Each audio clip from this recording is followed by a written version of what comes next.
오늘 말씀은 마태복음 24장 15절에서 31절까지입니다. 그러므로 너희가 선지자 다니엘이 말한 바 멸망에 가증한 것이 거룩한 곳에 선 것을 보거든 읽는 자는 깨달을진저 그때에 유대에 있는 자들은 산으로 도망할지어다.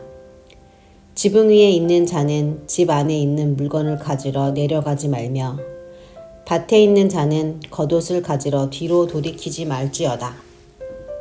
그날에는 아이벤 자들과 젖 먹이는 자들에게 화가 있으리로다.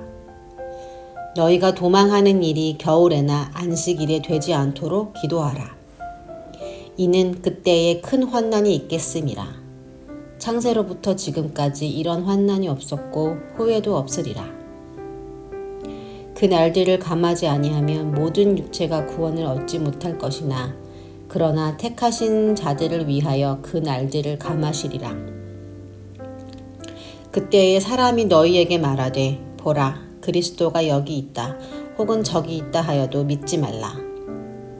거짓 그리스도들과 거짓 선지자들이 일어나 큰 표적과 기사를 보여 할 수만 있으면 택하신 자들도 미혹하리라.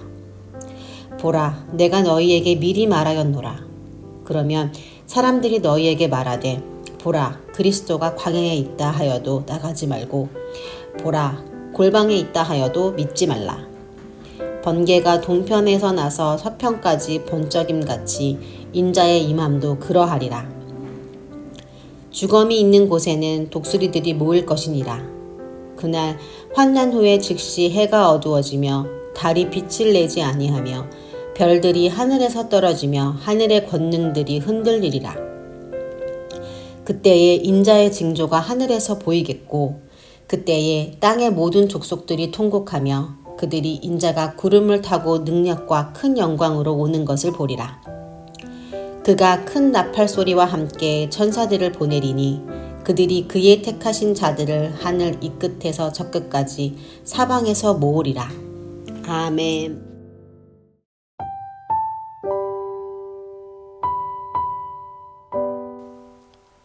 예수님은 계속해서 마지막 때의 재난에 대해서 말씀하십니다. 우리는 예수님의 말씀 속에서 그날이 얼마나 두려운 날인지를 알 수 있습니다. 첫 번째로 재난의 때는 예고 없이 갑자기 올 것을 말씀하셨습니다.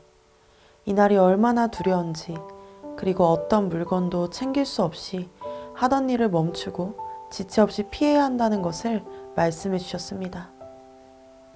임산부나 젖 먹이는 자들, 겨울과 안식일에는 도망가기 힘들기 때문에 그 중에 오지 않기를 기도하라고까지도 말씀하셨습니다. 21절에 예수님은 이는 그때에 큰 환난이 있겠음이라. 창세로부터 지금까지 이런 환난이 없었고 후에도 없으리라 말씀하셨습니다. 우리의 역사 속에서 정말 잔인하고 괴로운 시절들이 있었습니다. 반복되지 않기를 바라는 수많은 전쟁과 질병의 고통의 시간들이 있었습니다. 그런데 그것들과는 비교도 안 될 매우 큰 환난의 때가 있다고 예수님께서 말씀하고 계십니다. 예수님은 분명히 이 환난의 때에 대해서 예고해 주셨습니다. 이 환난의 날은 아무도 모르게 오겠지만 결코 우연히 오지는 않을 것입니다. 반드시 올 환난의 때를 생각하면 너무도 무섭습니다. 하지만 그 와중에도 우리가 감사한 것은 그러나 택하신 자들을 위하여 그 날들을 감하시겠다고 약속을 하셨다는 것이죠. 당장 심판이 임해도 마땅한 죄악된 세상에 택하신 자들을 위하여 그 날들을 감하시겠다는 약속을 우리가 받은 것입니다. 이 말씀을 생각할 때 우리는 지금의 시간에 감사하면서 그리스도인으로서 말씀하신 그 환난의 때가 언제 올지 모른다는 것을 기억하며 항상 깨어 살아가야 합니다. 그때가 갑자기 올 것이기 때문에 그때 가서 준비할 수 없습니다. 그리고 우리가 살고 있는 오늘은 주님의 자비로 감하여 주신 하루일 수도 있다는 것이죠. 그래서 우리는 오늘을 준비하며 살아가야 합니다. 두 번째로 그날에는 거짓 그리스도들과 거짓 선지자들이 일어나 택하신 자들까지도 미혹할 것이라 말씀하셨습니다. 이들은 큰 표적과 기사를 보여 할 수만 있다면 택하신 자들도 미혹할 것입니다. 고통과 환란의 시대에 살고 있는 자들은 그저 이 시간이 지나가기만을 바라고 있는 것이 아니라 거짓 그리스도와 거짓 선지자들의 거짓 메시지를 분별할 수 있어야 합니다. 이들은 교회 밖에 있지 않고 안에서 교회와 성도들을 타락하게 하고 부패하게 하는 자들입니다. 거짓된 자들이 그리스도께서 어디에 있다 혹은 저기 있다 하여도 절대 믿지 말라 하시며 이들의 메시지가 분명히 거짓된 것임을 말해주고 계십니다. 왜냐하면 예수님의 다시 오심은 번개가 동편에서 나서 서편까지 번쩍임 같다고 하셨기 때문입니다. 번개가 언제 칠지 모르듯이 예수님은 예고 없이 갑자기 오실 것입니다. 또한 번개가 동쪽에서 쳐도 서쪽에서 번개가 친 것을 보고 알 수 있듯이 예수님의 오심은 어느 한 장소에 국한된 것이 아니라 모든 사람들이 알 수 있게 오실 것이기 때문에 거짓으로 그리스도께 오셨다고 선동하는 자들의 메시지는 스스로 거짓임을 증명하는 것이나 다름이 없습니다. 거짓 그리스도들과 거짓 선지자들의 메시지는 가장 어려운 시기에 더욱 틈탈 것입니다. 그리스도의 재림을 두고서 혹은 지금이 환란의 때라며 성도들의 어려운 시기를 보내고 있는 때를 틈타 거짓 메시지를 전하는 이들의 말을 우리는 믿지 말아야 합니다. 이들의 메시지는 미혹의 메시지, 즉 부패와 타락의 길로 인도하는 메시지이기 때문입니다.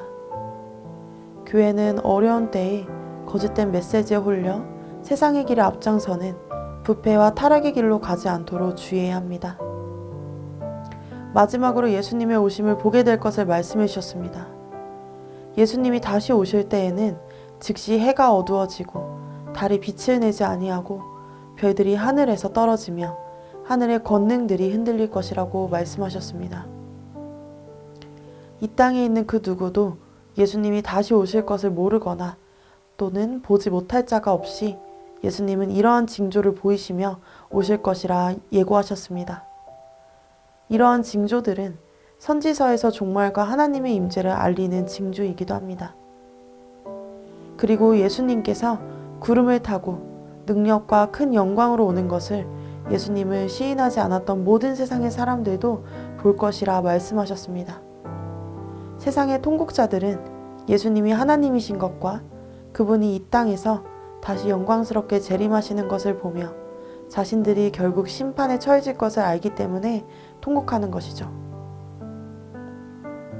더 이상 회개의 기회가 없이 오직 재림하신 그리스도의 심판만이 있을 것을 알기 때문에 그들은 통곡하며 주님이 오시는 것을 바라볼 뿐입니다.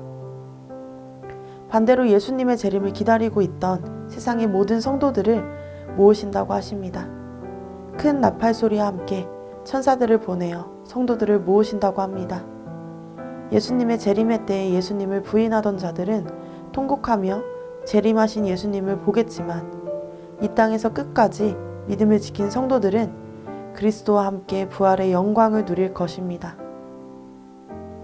예수님이 예고하신 환난의 때는 아무도 알 수 없이 찾아와 너무나 큰 재난과 두려움으로 임할 심판의 때이지만 믿는 자들에게는 소망과 영광과 승리의 때이기 때문에 우리는 그날을 고대하는 심정으로 하루하루를 살아가야 할 것입니다. 우리는 현재의 삶에 안주하며 살거나 혹은 너무 바쁘게 살면서 마지막 때와 그리스도의 재림에 대해서 완전히 잊거나 아님 우리와 상관없는 때라 여기며 살아가기도 합니다. 그러나 오늘 말씀은 그 날이 우리와 전혀 상관없지 않으며 언제 올지 모르니 항상 준비되어 있으라는 메시지를 우리에게 줍니다. 우리는 항상 마지막 때와 그리스도의 재림을 생각하며 우리의 현실을 바라보는 연습을 해야 합니다. 그렇게 하루하루를 주님 앞에서 차곡차곡 쌓아가면 우리는 언젠가 이미 그리스도의 영광의 때에 함께하는 자처럼 있을 것입니다. 함께 기도하십시다. 그리스도의 심판의 때에 우리를 위하여 그날을 감하시겠다는 주님의 약속에 감사하며 하루하루를 아끼며 살게 하소서.